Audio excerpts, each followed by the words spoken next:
안녕하세요. 오토교 김종민입니다. 제네시스 GV60가 독일 올해차 2023년 최종 후보 5종에 들어갔습니다. 특히 프리미엄 부분에서는 이미 수상을 했네요. 이 목록 가운데서 이제 아이디버즈 있는데요. 여기 이제 뉴욕 드럼 브레이커 들어갔는데 봐라, 이거 선정됐잖아요. 아이디버즈는 대체제가 아직 딱히 없어요. 글로벌 제조사에서 이 밴 형태로, 이렇게 미니밴 형태로 나오는 전기차가 중국 브랜드 외에는 뭐 없는데, 아직 중국 브랜드에서 이렇다 할 그런 미니밴 형태의 글로벌 모델이랄 만한 모델이 없잖아요. 그래서 이제 선정을 한 거니까, 뭐, 드럼 브레이크 들어가도 뭐 이렇게 선정되지, 뭐 이렇게 얘기하실 건 아니고요. 어쨌든, 중요한 건 GV60가 이제는 잘 만든 차다라고 생각을 하시고 안심하고 타시면 될 것 같습니다.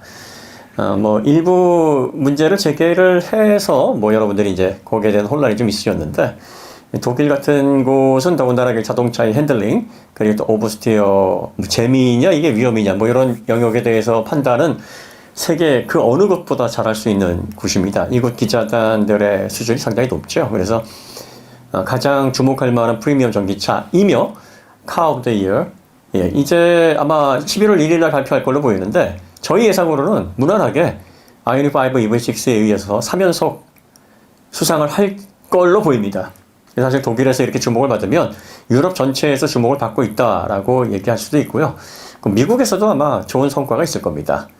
이게 전기차 같은 경우에는 성능과 데이터로 분석을 해보면 경쟁 모델과의 우위는 정확하게 알아낼 수가 있고요. 이렇게 데이터로 판단을 하게 되면은 어떤 모델의 구입 가치가 높은지를 식별해내는 게 내연차보다 훨씬 쉽습니다. 저희가 아이오닉 5 주목하시라고 했을 때에도 이게 세계 올해의 차, 그리고 또 뭐 각종 어워드를 휩쓸 수밖에 없었던 이유가 항목을 정해놓고 이렇게 수치로 접근을 하게 되면은 이런 결과들이 나올 수밖에 없습니다. 그러니까 EV6도 마찬가지고요. 그 다음에 EV6 GT, 그 다음에 아이오닉 5N, 뭐 여기까지는 저희가 확인을 한 모델들이라 아마 나오는 족족 상이란 상을 아마 다 휩쓸지 않을까 싶습니다. 현재로서는 테슬라가 후속 모델을 발표를 하고 있지 않고요. 그 모델 3와는 시차가 좀 많이 납니다. 개발 시점에서. 그렇기 때문에 하드웨어적으로 주목할 만한 부분이 EGMP 쪽에 좀 더 많이 있습니다. 그리고 요걸 이제 K 플랫폼에서 EMES로 변경을 하게 되면 OTA 부분이라든지 소프트웨어도 보강이 된다고 하니까 이런 부분들에 있어서 테슬라의 다음 모델이 나오게 되면 아마 이런 부분들을 좀 여러분들이 좀 객관적으로 보시면 상품을 판단하는 데 도움이 되지 않을까 싶고요. 근데 정작 현대에서 문제가 뭐냐면, 우리말에 그런 말 있죠. 구슬이 서말이라도 깨어야 보배인데, 아무리 차 잘 만들면 뭐합니까? 이게 출고 적체가 너무 심각합니다. 제가 항상 현대 쪽에 드리는 말씀이 이거예요. 제발 좀 여러 모델 이렇게 다양하게 소비자들의 니즈를, 소비자들의 어떤 다양한 환경을 뭐 대응해서 다양한 차종을 개발해서 제공하는 건 좋은데, 다만 아이오닉 5, EV6 이 두 모델만이라도 50만 대, 50만 대에서 100만 대 돌파하고 나서 하는 게 어떻냐.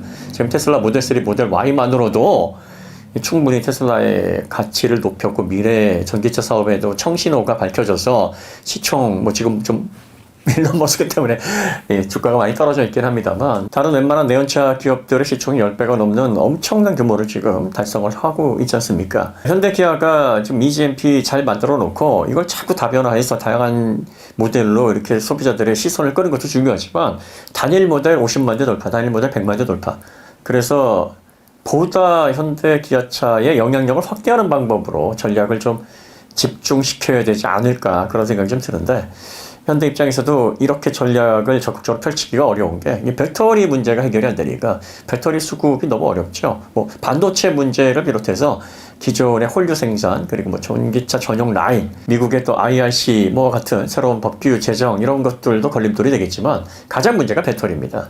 그래서 항상 이쯤 되면 또 제가 항상 아쉬워하는 게, 도대체 보스턴 다이나믹스를 1조 2천억 원을 들여서 그걸 왜 매입을 했을까?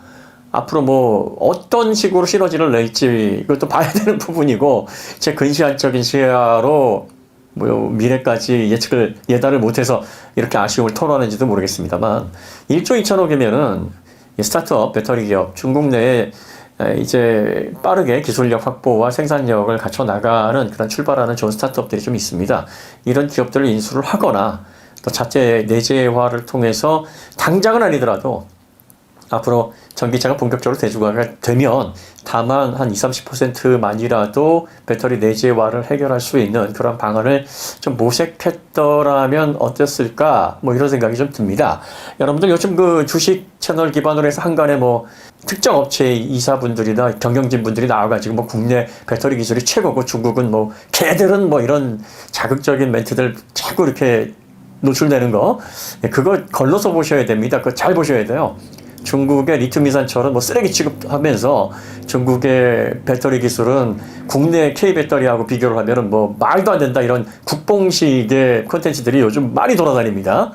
실제로 전 세계적인 전문가들이 보는 입장에서 보면 대한민국의 리튬이온 배터리 기술이 괄목할 만큼 성장한 걸 맞고 업계를 견인하는 수준인 건 맞지만 중국 배터리 기업들의 경쟁력 확보와 시장 확대 그리고 앞으로 향후 전망에 있어서 이 K 배터리의 아성을 무너뜨릴 수 있는 가능성이 지금으로서는 얼마든지 있습니다.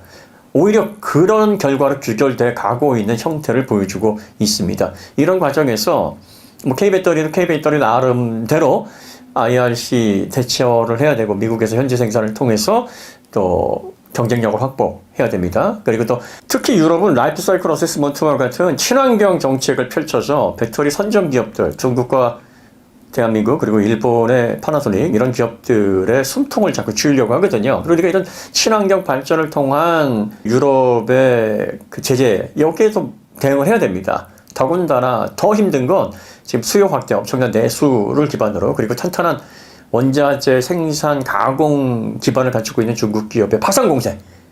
쉽게 말하면 인해 전술. 이게 사실은 문제거든요.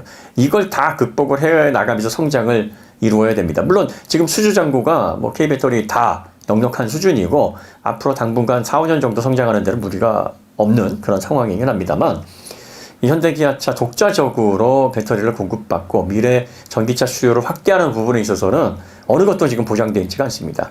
그래서 이 배터리 부분에 대한 해법, 아니 EV6, EV6 GT, 그 다음에 GV60, i5 호평을 받고 막 연일 세계 올해차, 유럽 올해차로 선정되면 뭐합니까?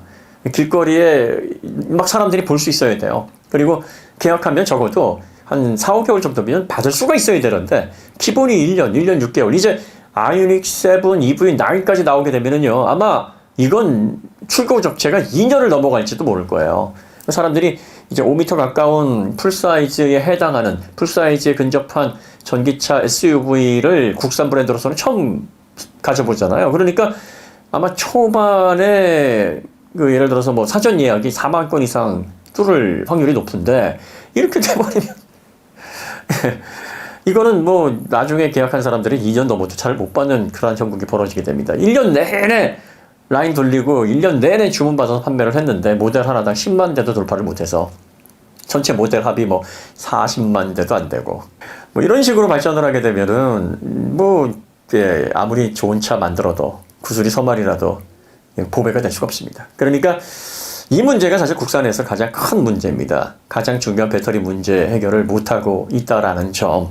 그리고 이제 앞서 얘기했던 소프트웨어 경쟁력, 자율주행 경쟁력, 이런 것들을 포괄적으로 어떻게 가져가서 앞으로 3-4년 후에 본격적인 본게임이 시작됐을 때 지금과 같은 주목을 계속 받을 수 있고 격차를 가지고 거리를 넓혀나갈 수 있을까? 사실은 이게 핵심인 거죠. 다양한 논의들을 하는 이유도 저희가 이런 부분에 있어서 우리가 생각과 아이디어를 좀 소비자 단에서도 그리고 또 이런 미디어 채널에서도 모아야 된다라는 그런 취지에서 하고 있는 거고요. 그 다음에 이제 다시 한번 강조드리지만 GV60 안전성 문제 없습니다. 여러분들 다시 한번 이 문제에 대해서는 걱정을 놓아서 자동차 운전은 항상 조심해야 되겠지만 다른 모델에 비해서 특별히 위험할 거 없고 오히려 품질이 좋습니다. 독일 올해차로 당당히 저희는 선정될 가능성이 지금으로 봐서는 한 80% 이상 된다고 봅니다. 물론 다른 결과가 나올 수도 있겠지만 제 생각으로는 관련된 경쟁 모델과 데이터를 비교를 해보고 스펙시트를 통해서 성능적인 특이점, 기술 특이점들을 분석을 해봤을 때 이 차에 배정되는 점수가 가장 높을 수밖에 없다. 그래서 아마 무난하게 선정이 될 것이다. 이렇게 되면 이제 3모델 연속으로. 근데 이게 맞는 게 같은 뿌리를 가지고 있어요. EGMP에서 이게 베리에이션만 달리해서 일부 스펙만 바꾸어서 이렇게 낸 모델이라 기본적인 특성이나 또 안정감, 기본기 이런 게 다를 이유가 없습니다. 그러니까 이걸 객관적으로 전문적으로 전기차에 맞게 평가하는 독일의 기자단들도 저와 비슷한 생각을 하지 않을까라고 생각이 들어서 아마 독일 올해차는 무난하게 달성이 되지 않을까 뭐 그런 생각이 듭니다. 그러니까 여러분들 국산 전기차가 지금 잘하고 있지만 이 품질에서 문제가 되는 게 아니라 생산 확대 그리고 배터리에 대한 기술 선점 그리고 테슬라와 격차가 너무 벌어져 있는 소프트웨어 이 문제를 어떻게 해결할 것인가가 사실은 더 큰 관건입니다. 그러니까 우리가 국산차를 놓고 지적을 해야 될 건 국산차의 하드웨어 품질이나 뭐 상품성, 가격 대비 가치 이런 부분이 아니에요. 그 외 부분입니다. 그래서 그런 부분들에 대한 문제 제기와 또 여러 가지 아이디어를 통해서 뭐 제조사들이 이런 유튜브나 다양한 소비자들의 의견에서도 미래 전략에서 뭔가 얻어갈 수 있는 부분이 있는 그런 가치 있는 토의가 계속 이어졌으면 하는 바람입니다. 네, 오늘 이야기는 여기서 마치도록 하겠습니다. 더 좋은 콘텐츠로 찾아뵙겠습니다. 감사합니다.